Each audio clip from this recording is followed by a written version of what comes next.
хүүхэд гэдэг чи одоо жишээ нэг зайлвал дэлбэлж байгаа цэцэг лугаа адил гэдэг дээ шүү дээ. Тэр одоо цэцгийг ингээ услахгүй байвал тэр цэцэг хизээж дэлгэрхгүй. Тэрэн дээр одоо гიშгээд байвал тэр цэцэг ингээ үхчихэж шүү дээ. Тэрнтэй яг адилхан гэж боддог би хүүхдүүдийг бүр яг цэцгээр ангилдаг. Тийм. Би бол өөрийгөө амар лили гэж боддог.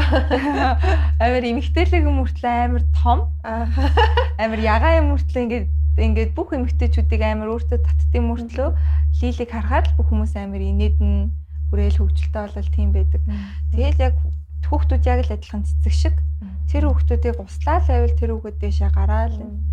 Тэгэхээр ингээд багш нар заримдаа сандж хэлэх үгнүүд зөндөө байд юм аа. Одоо хэлчихээ тийм зөөнд байгаа. Тийм шүү дээ. Чөлөөтэй байна.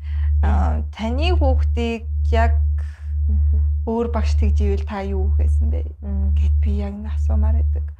Би ингээд тэгтээ бүр яг би дунд ангитай бүр ингээд амар хэрсүү хүүхдээс ахгүй юу. Гэтэ чамаагүй хэрэлдэж 7-8 дугаар ангитай. Тэгэд би яг нэг багшид ингээд хэлж ирсэн. Намайг тэр үедээ би зайлвал нөгөө нэг зураг авалтанд дуусчаад нэг ийм том сормогтой 8 дугаар ангийн хүүхдийн чарсан зүтэй. Нэг автагаа ирсэн. Тэгэл тэр багш ингээд намайг бүр амар хэлээл. Чи ястаа том хүүхэн шиг аашилж чинь чи одоо 12 дугаар ангитай юу болох бол намайг амар тэр үедээ бүр амар хэлжсэн юм аа. Тэгэл би яг тэр үед амар уураад таны хүүхдийг одоо өөр багш ингэж юу гэж хэлэх үү? Шууд хэлсэн. Тэгэл тэр багш надтай юу ч яриаггүй. Тэгэл би тэр үед шууд ангийн багштай хэлсэн.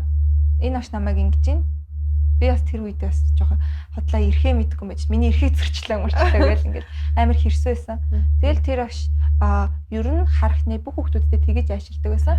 Тэгээд би яг тэр үедээ бас амар том алхам хийжсэн.